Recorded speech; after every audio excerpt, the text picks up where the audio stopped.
Hi, folks. Chris Voss here from the ChrisVossShow.com. The ChrisVossShow.com. What a presentation! I clearly should have. I missed my calling as an opera singer. Or, I don't know, some kind of crap, whatever.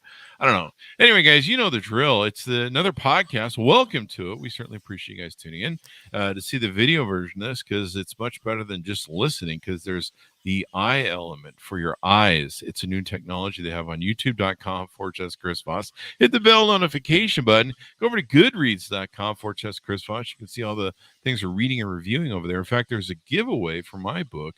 And the second book that should be coming out this week, you can get one of those Goodreads giveaways where you might win a free one. Who doesn't like winning? I mean, some people do, some people don't. I don't know. It's up to you, really. Take your pick. Go to all the different groups we have. There's like a whole mess of them on Facebook, LinkedIn, Twitter, Instagram, even one on TikTok for me and the Chris Voss Show. And you can, I don't know, see what we're doing over there. We're trying to keep up with all those crazy kids with their flipping fingers always doing all sorts of stuff. Today we have an amazing guest on the show with an amazing company. I think you're going to be interested in some of the things he's going to be talking about. We have Cameron McCarthy, who's the CEO and co-founder of WeStocks, which is a Techstars-backed company that makes it easier for shoppers to vote for products they want to see in stores. Maybe you guys can start working in the government. We need more voting or something like that too. Anyway, welcome to the show, Cameron. How are you? And welcome. Yeah, I'm doing well. Thanks for having me, Chris. I appreciate it. There you go. There you go. So give us kind of a historical background on yourself. What got you into the business or the arena that you're currently in and got you motivated to start this company? Yeah, so again, thanks again for having me. A little background on myself is before I started this company, I have a background in CPG and retail. So for the past several years, I was a sales director for multiple different brands, always on the CPG side of things. So working for really large and emerging food and beverage brands, helping them get onto retail shelves, open up new accounts, and really expand their business. Before starting this company, I was actually the sales director for what at the time was the fastest growing hummus brand in the country. Took that brand to about 7,000 stores nationwide. Really love the product, great team, great experience. But at the same time, it brought up a ton of pain points in the industry and a lot of issues. The biggest issue being was I actually started that job on a Monday. That Sunday, we were on Shark Tank. So my first day on the job, we had thousands of customers basically asking us, where can I find this product? How can I support you? It was just mayhem, right? And we had no way to show retailers like Target and Walmart and Whole Foods like, hey, there's people that want to see this product in stores. Like they're asking for it. You should really carry it. So we turned to a paper request form, which sounds really archaic, and it is. And we asked people to fill it out and bring it into local stores. And we were shocked by the results. I mean, we opened up Target, we opened up Safeway, and a handful of other retailers because customers were physically going into the store saying they wanted to see our product. And we were opening up those accounts shortly after. That's wild. Yeah, no, it was old school. It's very old school, very kind of boots on the ground, guerrilla marketing campaign, but it works. But I would say it works, but also a lot of customers were like, you want me to do what? Like, I'm not going to go out like to my store, fill this out, print out a form and bring it into a local store. Like that seems like a lot of work. And so it really allowed me to step back and be like, okay, what's the issues here? What is working in terms of like, okay, consumer demand's working. These requests are working once it does get to the right person inside the store. But the whole process is really outdated and not made for brands that are really growing predominantly online. So met my co-founder, decided to launch WeStock in 2019. And really high level, I mean, you did a good job kind of encapsulating at the beginning of the show. We make it really easy for shoppers to vote on their favorite products that they want to see at local stores.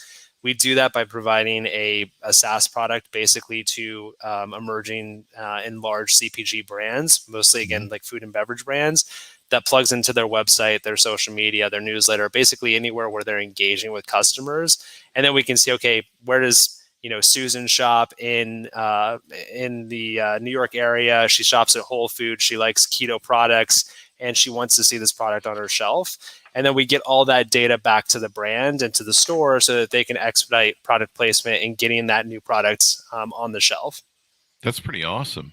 One of my favorite brands is Hint Water.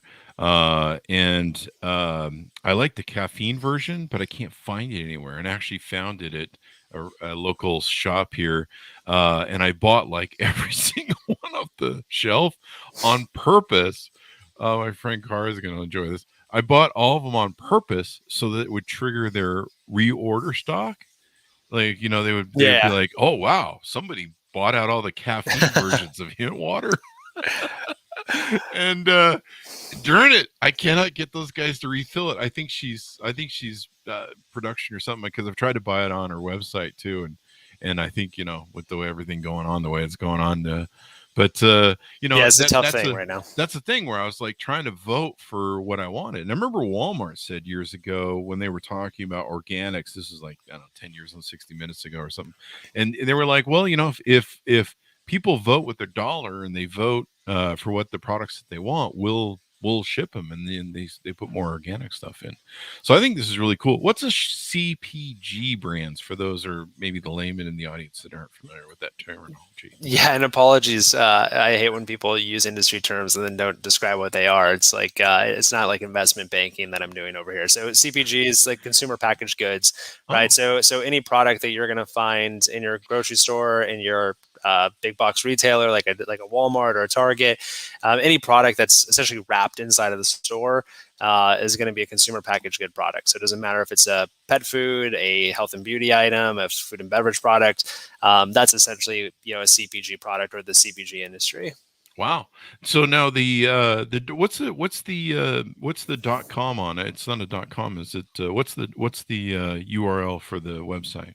Yeah, so you can find our information at westock.io. The cool thing with consumers, though, like you're not going to find WeStock really coming to WeStock. You're going to probably find us by coming through another brand. So we work with over 450 brands. And like I mentioned, kind of explaining what WeStock is you'll usually engage with a brand on social media, like Instagram or Twitter, or you'll be a part of their newsletter, or maybe you'll hear about it from word of mouth.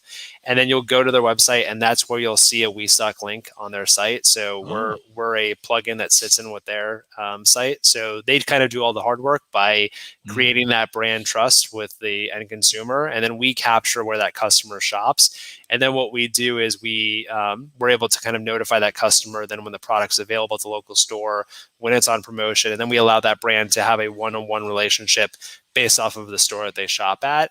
But the cool thing then is we have about, I would say, a little bit over 90,000 shoppers that we've captured so far to date. So we now introduce our shoppers to all of our products, and we're really kind of a platform for product discovery for them to be able to find new products and earn promotions and things like that. That helps both you and your clients out, because it makes you pretty centrally viable then.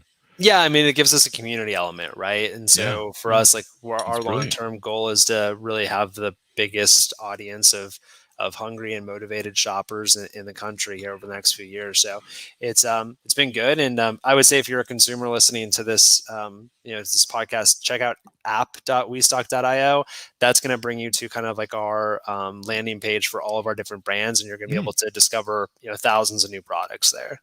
I think this is brilliant because there's so much stuff that I want. Like, I have a favorite coffee that I just switched to called Devil's Mountain. I actually getting paid for this. And it was referred to me by Rollo Tomasi and on his YouTube channel. And he was like, I'm drinking Devil. It has highest caffeine. I thought I was drinking the highest caffeine. But I love the product, but I can only mail order it from the things. And I'm like, I want it local. And just like the hint water example, I love to get a notification when my store gets caffeine. I actually go scour the local stores for it. I have an issue with caffeine. Can you tell?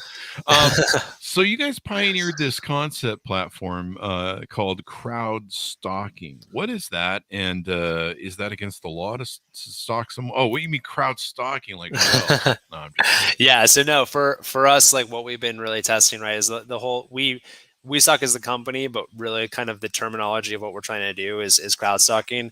And we kind of own that word. And it's really about like off the backs of crowdsourcing, right?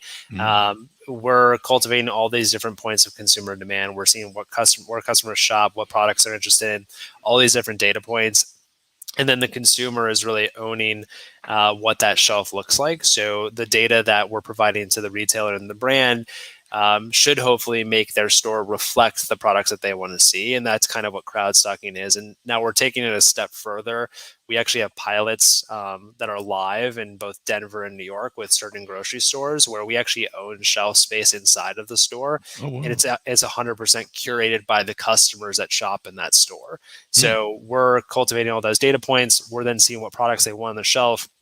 We're getting those items stocked within 2 weeks, and then we're notifying the customers in the area. So it's really, again, like making it so you control your whole shopping journey. So you would go into the store and you would see all the coffee you want to see, because all those requests would reflect what you wanted to see on the shelf. And this also helps stores, right? Right. Well, it allows them to bring in new shoppers, right? Yeah. It allows them to create. If you can go shop. I mean, if I'm getting a notification that I'm going to make an extra trip to Walmart. 100%. And I think too, like coming out of COVID, right? The last 18 months was kind of how can I get out of the grocery store fast enough? And like now stores are really focused on how can we keep you in the store for longer, because that's where you find new items, you buy more products, you get a larger, what we call basket size, and then they're really happy. And so for us, we're really focused on those key elements. There's a lot of startups playing around in like the 10-minute, 15-minute delivery space. Like we don't believe in that. Like we're all about curation and product discovery and taking your time, and you voting with your dollar is a very serious thing. So yeah, we're super excited, and hopefully crowd stocking, we think, is kind of like the next local, right? You're going to go into your store, you're going to ask them where the crowd stocking set is, or you're going to ask them if they participate in crowd stocking, and they're going to show you, where that set would be. Yeah, that would be awesome. Because I mean, there's something worse than I hate than when I go to the store and I'm looking forward to buying that one brand, and they're always out of it. Like my local Walmart has a real problem with keeping. Used to keeping basil, the pre-made basil. I grow it now, but the pre-made basil. And I used to go in there. I used to complain every time. It was nice. I just would say to the produce people, "Hey, every time I go in here, you're always out of basil. Like, buy some more. Your Walmart. Like, you've got the cash." Yeah. But no one ever listened to me. Mostly I was telling an employee, and some manager, some faraway office probably doesn't care. Yeah. What Chris Voss thinks. But I think this is important because it brings the power of the purchase kind of back to me, because I think I'm not sure this is what they actually think at the grocery store. But like, if he can't find that, he'll buy the other brand. So whatever, we won't worry about it. But no, really, I mean, like I will go to a different store. I imagine there's other shoppers like me. If I don't find, like, there's a certain type of jam that I love to buy. It's a nice expensive jam. If I don't find that at that store, they're out of it. I'm going to go to another store to get what I want. And that loses sales for the current store, right? Yeah. I mean, there's a crazy stat that every year there's about $167 billion that's lost in sales because you go into the store and you walk out with an item that you were looking for, but that they didn't carry. So it is a huge problem. And the stores are really just kind of guessing, right? Like they have the way that it works is that there's a buyer who then makes all the purchases for either a region or an entire chain. They've got about 90% of their budget that's already set for the year. So that's to buy Downy and Coca-Cola and Pepsi and those brands that they know they're going to carry. But then they have like 10% to kind of play with and bring on new items. And that's fun, but that's also like the really volatile part. And a lot of those brands end up failing. So if we can show consumer support for those brands, and then we can alert customers that those products are now available, that allows that buyer to do a much better job. It allows the consumer to have a really personalized experience. And then it allows the brand to succeed once they do get into that store. And I'll say too, like, it's not just about finding what you want to find, right? Like if your neighbor just went to Italy and they tried a coffee brand and they want to get into that store that you also shop, now you're interested in like, oh, this is what Mike across the street's been talking about. Now I'm going to try it. So it's really kind of that community element to it as well that we're trying to build out. Almost social media shopping, maybe. I don't know. For sure. Yeah. I mean, there's definitely a social aspect to it. Barbara bought that. It's like next door, only it's for groceries. It's like Barbara just bought that jam from Italy. We should go buy it. You got to keep up with the Joneses, right? There you go. Yeah, that's a whole new creep show of keeping up with the Joneses. Instead of buying the boats and stuff, you're like, what's in their refrigerator? We need to get the same stuff or better. Yeah, People are religious about their grocery shopping and their products in their fridge, man. So yeah, we're not going to buy that brand anymore. We're going to buy the more expensive brand because we got to show Barbara. I don't know. I'm just making jokes here. So does that pretty much cover through what WeStock and the crowdsourcing platform offers CPG brands and consumers? Is there anything else we need to touch on there? Yeah, I mean that's really it. Again, if you're a consumer listening to this, check out app.westock.io. On the brand side, check out westock.io. We'd love to have you on board. We do a free 30-month trial. We got 450 brands on the platform. So, that's kind of the gist of it. Again, it's just all consumer focused, and we think that that's the future of retail. The power of the consumer comes back. That would be awesome. Right. Well, like what's the oldest adage in retail, right? The customer's always right. Like we're always like saying like, why don't we listen to them? And that's kind of what we try to do. Maybe they should give me one of those. You see the guy going around the store with the little stocking thing and he shoots the stuff that needs reordering. You should give me one of those and I can just go, hey, I need more of these. Like give me 8 more of these. Yeah. And then it bills it to my account or something. You put your credit card in there and I don't know. I think I just invented something. So how did you come to know this is an important tool for CPG companies and get brands on shelves and for consumers to find the brand? Yeah, I mean, I think for us, like going back to the brands that we have on the platform, we did a lot of kind of research and had a lot of conversations with brands. What we saw is like no matter from day one, whether it's they're setting up shop at a farmer's market or they're testing it out in their kitchen, brands are usually getting experiences, they're getting feedback from customers, and they're creating what they would call like their tribe. The issue is as they scale and they grow that tribe or that audience, it's really hard to scale their retail store count with that. And a lot of times they'll grow their online audience much faster than they grow their retail footprint. So for us, it's like, okay, well, we're here really from your journey from day one to see where your customers shop, turn those insights into actionable data so that as your audience is growing, your store count and your distribution can grow as well. And then, just really testing that over the last 3 years and making sure that it's stuck and seeing the retention we have across of our customers. And really, the product today is not what it was 3 years ago. So we've continued to iterate, and that's really what's led to the success so far. And then on the consumer side, we're really now it's just starting to dabble with making the consumer happy, right? Like consumers don't know what WeStock is, nor should they really at this point. The brands are really our customers, but now we have these 90,000 customers. We know where they shop. We know what kind of products they're interested in. And we want to be able to bring them not only the product that they came there to make a request for, but other awesome items so that we can really benefit the whole community. So really kind of in the testing out phase with that second component, but the early signs are pretty good. Yeah, I like how you guys are attacking this, and there's a lot of benefits to everybody in the game, whether it's the brand or the consumer or even the store. I mean, if I own a store, I'd be like, "What?" There's like a kind of a social media crowd site that will send everybody my thing. Let's make those guys happy. Give them an aisle. I don't know. For sure. Yeah, I mean that's. And I think too, like we see like I keep going back to grocery because it's a big focus of ours, but like you go into a Whole Foods right now or, even a Walmart or Target, you're going to see a lot of third-party shopper app shoppers inside of there, right? So people shopping for you for delivery apps or for pickup apps, and it's not a great experience anymore for the shopper. And so you're kind of in there doing your own personal shopping with other people that are shopping for other people. So we think in the future, those shoppers will probably go to a distribution center or a warehouse to do the shopping. Stores are going to get much smaller and more focused on curation. And we really want to be there for that, kind of movement. Mm-hmm. You know what I do if I have access to that? I'm going to go for more of those pizza sample booths at Costco on Saturdays. There's like needs to be more because if there's just like one of those, you can't even get near it because like everyone's surrounding it. So that would be my vote. That's where my vote's going. Pizza booths. Yeah, that's how we're coming out of the pandemic a little bit now. Is that Costco's starting to sample again? So that's always. I have them cough on it before they hand it to me, just because we're over it. I don't know. I'm just kidding. Anyway, is there anyone else doing this crowd stalking stuff?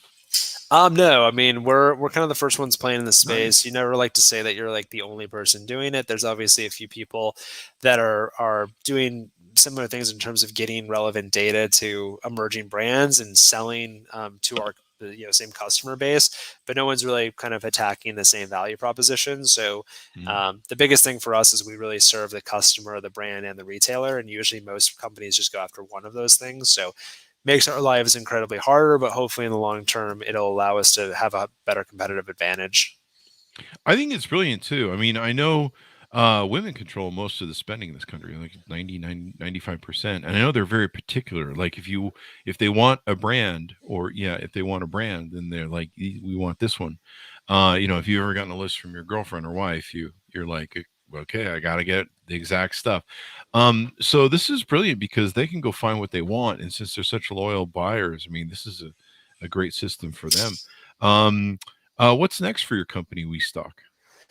Yeah, so I mean, we're heading into kind of year. It'll be what will be year 3 here coming up. So obviously, the pandemic year was difficult, and we had to kind of alter our plans and just make sure we survived as a company. The last year has been better, and now we're really focused on kind of 2022 growth. I think for us, like, we're really focusing on the product and making sure that we're providing the best product possible to our brands. I think I'm a sales-based founder, and I came from sales and that whole CPG side of things. So being focused on product has kind of always been foreign to me, but we've really been heads down and focused on product over the last 3 months. So we're excited about that, and really just continuing to iterate on that component of it.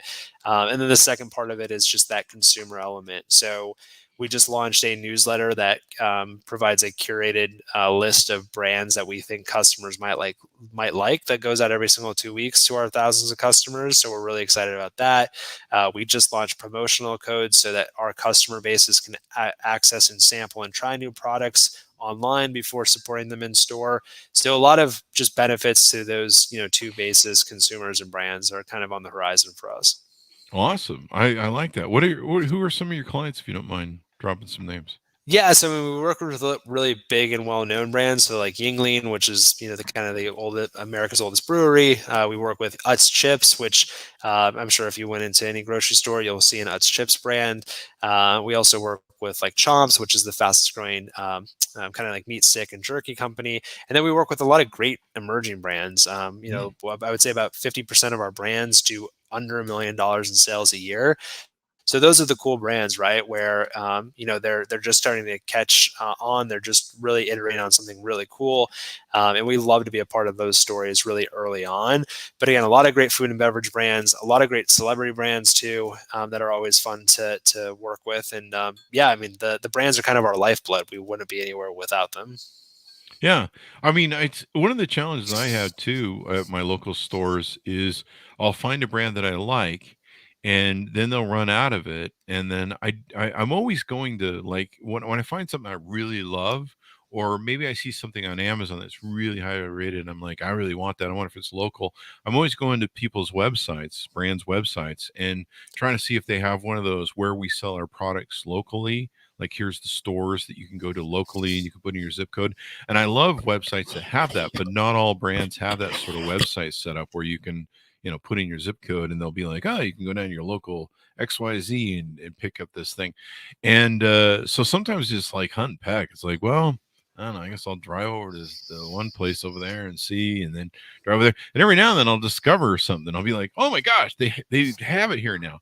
And consumers look for that stuff. I've done it a lot because I'm real particular about what I buy and the quality of something. And so trying to find it, especially if it's in other stores or other different, sometimes you got to different brand stores and stuff. So this is pretty cool. I love what you guys are doing. And I imagine within tomorrow, Microsoft and Amazon will also be doing crowd stocking. This will be the newest thing, like NFTs, right? Maybe. There you go. Yeah, I mean, I would say, going back to your point, like, it's tough for brands because what you're referencing, right? A store locator, they're actually really expensive. They can be like tens of thousands of dollars a year for a brand. Oh, really? And so the way that distribution works, right, is you sell into a distributor, and sometimes you don't actually have visibility as the brand into what stores you're actually being sold into. So like if I run this canned water company, I might not actually know how many stores I'm actually in. So I can't actually update that. So there's a lot of blind spots. So it's a big problem, and you're kind of not the only one probably dealing with it. For sure, it's definitely a widespread issue. And then the other issue too is when you want to go try and buy that product online, it's usually really expensive to try a product online. There's high shipping costs. You've got to buy 12 units instead of just one. Maybe a lot of people are worried about like the environment in terms of ordering different products online. So there's a lot of various issues. So buying in store and trying in store is still the best way. Although you would think from the press and kind of like the news coverage that DTC, direct to consumer, and in e-commerce is kind of taking over everything, most shopping still happens in the store. Yeah. And it's actually kind of nice to go to the store and kind of wander around a little bit, as long as people stay away from me. But that probably won't ever go away, because I didn't like people near me before the pandemic. Come to think of it, I didn't like people at all before the pandemic, and I still don't. So there's that. So this is pretty awesome. I think it's brilliant what you guys have done. Any advice you want to give to someone looking to start a company, knowing the space, having passion or experience, or what are some of your thoughts on people who want to launch a company? Yeah, I would say like it's very tough, and I think the one thing that people don't mention is how lonely it is. Like you just feel like you're kind of on an island by yourself, isolated from friends, family, everything. So I would say unless you're 100% committed to the idea, and I don't just mean like believe in it, I mean like you love it and you feel somewhat painful thinking that this can't exist in the world, you're probably not going to have the fortitude to push forward and through all the bad stuff, because that's the thing. Like you're going to probably have more bad days than good. You just have to mentally be able to process that and understand, hey, this is part of the process. I need to push forward. And so unless you really love or believe in what you're pushing forward, it's going to be tough to get to that end goal. And I'm very far away from getting to that end goal. I'm still in that, hey, there's a lot more worse days than good. But I think believing in what we're doing helps get you to that point. Definitely. I mean, it's. I was laughing because I've owned my own companies and worked for myself since I was 18, so I know the struggle. Sometimes I just, hey, can we get somebody to clean some up? Oh shit, it's just me, man. Yeah, I used to joke, even when I had like 100+ employees, I would be the one that would pick stuff up off the floor. Or there's a paper or something, and you're always thinking about lawsuits. You're like, I should probably pick that up. Somebody will trip over it, and then it's attorney time. And but and I always tell people I'm the CEO and the janitor, it seems. So there you go. But it is a lonely business. It's hard. I think people don't realize, but it's one of the greatest self-actualizing things. I think it makes you grow up and self-actualize better than anything else in the world. That's my opinion of it. Yeah, no, I agree. I think it's definitely, there's no failure when you're starting, even if the company shuts down, like, because your network probably grew a lot. You're just learning. I think your education, like everything really grows during the process. So, I mean, we could shut it down tomorrow and I still wouldn't, have any regrets on what we did. So I definitely think it's worth the plunge. I would just say it's going to be much better if you're not so about an idea or on the fence about an idea. You're like, this is the idea. I got to push forward. And, it's that kind of commitment is going to help. You got to have that thing that you just fall in love with, that you have drive for, and you just want to do it and kick butt. And I struggle with some of my companies because they were just investments, and just trying to care about them. I didn't really care about them. I cared about the money and the investment, the return, and being the CEO and getting stuff done. But a lot of times I'm just like, people will be like, it's great that you're passionate about this company. And I'm like, I hate this company. I hate everything we do. I just do it for the chess game and the strategy.